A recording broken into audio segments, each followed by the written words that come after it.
ये गर्मी, ऐसा लग रहा है जैसे किसी ने भट्टी में बंद कर दिया हो। हवा का एक झोंका तक नहीं आ रहा। नीरजा उठकर बैठती है और गत्ते को जोर जोर से हिलाने लगती है, लेकिन हवा और भी गर्म महसूस होती है। उफ, ये लोहे की छत तो जैसे रात में जलता हुआ तवा बन जाती है। बदन पसीने से चिपक रहा है, पर हवा का एक झोंका तक नसीब नहीं। नीरजा खिड़की की ओर देखती है, जहां से रत्ती भर भी हवा नहीं आ रही। फिर उसका ध्यान दीवार के पार वाली कमरे की ओर जाता है।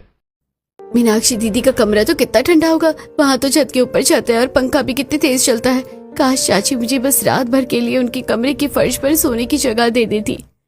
वो गत्ता चलाना बंद करती है और बंद आंखों से सोचती है, मुझे पलंग नहीं चाहिए, बस उस पंखे के नीचे फर्श पर बिना बिस्तर के भी लेट जाती तो कम से कम कलेजे को ठंडक तो पड़ती। तभी अचानक बाहर से चाची किरण की आवाज आती है। ए निर्जा, ये गत्ता हिलाने की फड़फड़ बंद करेगी या नहीं? खुद तो जाग रही है, हमें भी नहीं सोने दे रही। जी चाची, बस सो रही हूँ। नीरजा पसीने से भीगी हुई चटाई पर फिर से लेट जाती है और छत पर लगे खाली हुक को ताकती है। कल पक्का हिम्मत करके चाची से बात करूंगी। बस फर्श का एक कोना मांग लूंगी, कम से कम एक रात तो सुकून की नींद सो पाऊंगी। रात भर टीन की उस जलती छत के नीचे नीरजा ने करवटें बदलते गुजारी। हर करवट के साथ पसीना बिस्तर को भिगोता रहा और आंखों में सिर्फ एक ही सपना घूमता रहा, एक सुकून भरी नींद। बस एक पंखे की ठंडी हवा, लेकिन वो हवा नीरजा के लिए किसी अमीरी के ख्वाब जैसी थी। रात की उस उमस के बाद जब सुबह का सूरज उगा तो वो उजाला नहीं बल्कि अपने साथ और भी ज्यादा तपन और चाची के कड़वे तानों की आग लेकर आया। सुबह के 8 बजे हैं, धूप तेज हो चुकी है। नीरजा नल के पास बैठकर कपड़ों का ढेर धो रही है। अभी तो सुबह के 8 ही बजे हैं और सूरज अभी से खाल जलाने लगा है। आज फिर वही दिन भर की तपन और धुआं। तभी किरण बरामदे में आकर खड़ी हो जाती है, हाथ में पंखा झलते हुए। ए निर्जा, क्या बादलों को नहीं आ रही है? वहाँ कपड़ों का ढेर क्या तेरा बाप आकर धोएगा? चल जल्दी हाथ चला। और सुन, इन कपड़ों के बाद रसोई की सफाई भी करनी है। आज बहुत गर्मी है, मेरा जी घबरा रहा है। तू सारा काम फटाफट निपटा। जी चाची, बस ये आखिरी बाल्टी है। सूरज की तपिश में घंटों झुककर कपड़े धोने के बाद नीरजा की कमर जवाब दे रही थी। हाथ साबुन के पानी से गल चुके थे। उसने सोचा कि शायद अब 2 पल छांव में बैठकर पसीना सुखा पाएगी, लेकिन इस घर में नीरजा की किस्मत में आराम कहाँ था। अभी एक काम खत्म ही हुआ था कि रसोई की वो दहकती भट्टी उसका इंतजार कर रही थी। नीरजा रसोई गई और मशीन की स्पीड से काम करना चालू किया। उफ, ये धुआं तो, ये तपन, ऐसा लग रहा है कि इस चूल्हे में रोटी नहीं मैं खुद पक रही हूँ। अभी तो धूप से आई थी, अब इस आग के सामने खड़ा होना पड़ रहा है। सांस भी नहीं ली जा रही है। यहाँ नीरजा किचन में रोटियां बना रही थी कि तभी बाहर से आवाजों का हमला शुरू हुआ। एक तरफ चूल्हे की आग, दूसरी तरफ इन लोगों की फरमाइशों की आग, और बीच में नीरजा अकेली झुलस रही थी। अरे नीरजा, मेरी चाय में अदरक कम था, दूसरी बना करना। और सुन, आज नाश्ते में पराठा नहीं, सादा फुल्का चाहिए, एकदम गरम और घी लगा हुआ। चाचा की फरमाइश चल ही रही थी कि वंश किचन के दरवाजे पे आकर खड़ा हो जाता है। ए, मेरा ऑमलेट कहाँ है? प्याज एकदम बारीक कटा होना चाहिए। कितनी देर लगाएगी? मुझे जिम निकलना है, तेरी तरह सारा दिन घर में रहता नहीं हूं ना मैं। बस अभी लाई। चाचा जी, आपकी चाय भी अभी रखती हूँ। नीरज के 2 हाथ थे और मांगे 4 तरफ से आ रही थी। रसोई में धुआं भरा था, छत से गर्मी टपक रही थी और इन सब के बीच नीरजा का दम घुट रहा था। पर उस घर में था ही कौन जिसे नीरजा की पड़ी हो। मम्मी देखो ना, इस निर्जा को सुबह से बोल रही हूँ कि सैंडविच चाहिए, अभी तक रोटियों में फंसी है। निर्जा 5 मिनट में नहीं आया ना तो वो गत्ता फाड़ दूंगी जिससे तू रात को हवा करती है, समझी? फिर सड़ना गर्मी में। मीनाक्षी को पता था कि नीरजा के पास वो गत्ता ही एक सहारा है इस जलती गर्मी में, इसलिए उसने वही निशाना बनाया। चाची गुस्से से किचन के अंदर आती है। हाथ पैर चला, पत्थर मत बन। सबके लिए अलग अलग नाश्ता तैयार कर और याद रख, जब तक सबका पेट ना भर जाए तू एक घूंट पानी के लिए भी नल की तरफ नहीं जाएगी, कामचोर कहेगी। चाची, रसोई में बहुत उमस है, चक्कर आ रहे हैं। क्या बस 2 मिनट खिड़की के पास खड़ी हो जाऊं?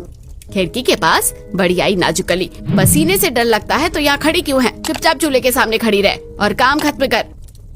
नीरजा ने कुछ नहीं कहा, कह भी क्या सकती थी। उसके आंसू उस धुएं में घुल गए जो रसोई में भरा हुआ था। हाथ कांप रहे थे, सिर भारी था, पर उसने आंसू पिए और चुपचाप रोटी पलटने लगी। उसकी हर सुबह ऐसे ही होती थी। रोटियां तो बन गई पर नीरजा की हिम्मत अब जवाब दे रही थी। पसीने से तरबतर वो रसोई के बाहर निकली और दीवार का सहारा लेकर खड़ी हो गई। तभी पड़ोसन गरिमा हाथ में ठंडा पानी का गिलास लिए दबे पांव नीरजा के पास आती है। निर्जा बेटा, ये थोड़ा ठंडा पानी पी। सुबह से देख रही हूँ तुझे भट्टी की तरह जल रही है मेरी बच्ची। गरिमा चाची, आप अगर चाची ने देख लिया तो बहुत डांटेंगी, पर सच में गले में जैसे कांटे चुभ रहे थे। कितने दिनों बाद किसी ने उसकी प्यास को देखा था। इस घर में तो उसके पसीने की भी कोई कीमत नहीं थी। देख तो तेरी क्या हालत हो गई है। इस भरी दोपहर में वो पत्थर दिल तुझे चूल्हे के सामने झोंकते हैं। क्या इस घर में कोई तुझे इंसान नहीं समझता? इंसानियत तो इस घर की चौखट के बाहर ही दम तोड़ चुकी है चाची। बस रात भर टीन की छत जलती है और दिन भर की रसोई। मेरी तो किस्मत ही पसीने से लिखी गई है। तभी किरण वहां आधम की, जैसे उन्हें नीरजा का एक पल का चैन भी बर्दाश्त नहीं था। अरे यहाँ क्या पंचायत बैठ रही है गरिमा? तुम हमारे घर की नौकरानी को बिगाड़ने आई हो क्या? और तू निर्जा, पानी पीने का टाइम मिल गया, जा मीनाक्षी के कमरे की सफाई कर और कूलर में भी पानी भरा भी। किरण शर्म करो, ये तुम्हारी सगी भतीजी है। इस गर्मी में इसका दम घुट रहा है और तुम्हें पानी पिलाने पर भी ऐतराज है। रिश्ते अपनी जगह, काम अपनी जगह। पसीने से दिक्कत है तो किसी महल में ब्याह दो इसे, जहाँ दिन रात एसी में सोए। यहाँ तो इसे ऐसे ही रहना पड़ेगा। तुमसे तो बात करना ही फालतू है। तेरे पास तो दिल है ही नहीं। मैं जा रही हूँ। एसी में सोना नीरजा के लिए तो ये किसी सपने जैसा था, और इस घर में सपने देखने की भी इजाजत नहीं थी उसे। मैं जा रही हूँ चाची काम करने। चाची का हुक्म था, मना करने की हिम्मत कहाँ थी नीरजा में।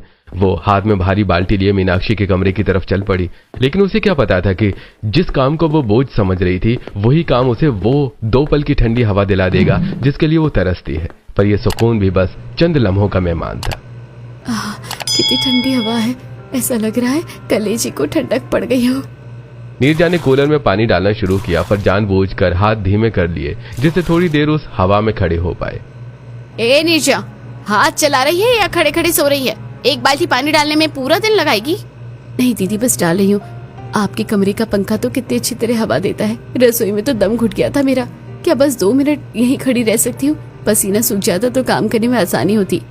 बड़ी आई हवा खाने वाली। ये कमरा और ये पंखा मेरे लिए है, तेरे जैसे पसीने से बदबू मारने वाले लोगों के लिए नहीं है। पानी भरने आई थी ना, भरा और निकल। दीदी, मैं भी इसी घर की हूँ। क्या मुझे 2 मिनट की ठंडी हवा का हक भी नहीं? औकात से मिलता है निर्जा, और तेरी औकात बस उस तपती टिन की छत वाली कोठरी में है। जा बाल्टी उठा और निकल यहाँ से। नीरजा ने खाली बाल्टी उठाई और कमरे से बाहर चली गई। सूरज ढलने को था, पर नीरजा की मुश्किलें कम होने का नाम नहीं ले रही थी। दोपहर की जलती रसोई, मीनाक्षी के कमरे की जिल्लत, सूखी रोटी के 2 टुकड़े, पूरा दिन पसीने और आंसुओं में बह गया। शाम को, अरे बेटा, आज फिर यही हालत। अरे एकदम जली भुनी सी लग रही है। क्या आज भी इन लोगों ने सांस लेने की मोहलत भी नहीं दी? नहीं काका, काम थोड़ा ज्यादा था और ये गर्मी बस जान निकाल रही थी। दूध वाले ने इधर उधर देखा, कोई नहीं था। झटपट थैले से एक केला और दूध का छोटा पैकेट निकाला। ले बेटा, चुपचाप खा ले। मुझे पता है उस रसोई की आग में ढंग से कुछ खाया भी नहीं होगा। काका, अगर चाची ने देख लिया तो पैसे काट लेगी। तू फिक्र मत कर, बस खा ले। ऊपर वाला देख रहा है बेटी, आज जल रही है, पर एक दिन ऐसी ठंडी छांव मिलेगी तुझे। शुक्रिया काका, आज पूरे दिन में बस आपने ही पूछा कि मैं कैसी हूँ। तभी अंदर से आवाज आई, ए निर्जा, दूध लिया या वहीं खड़े खड़े बतिया?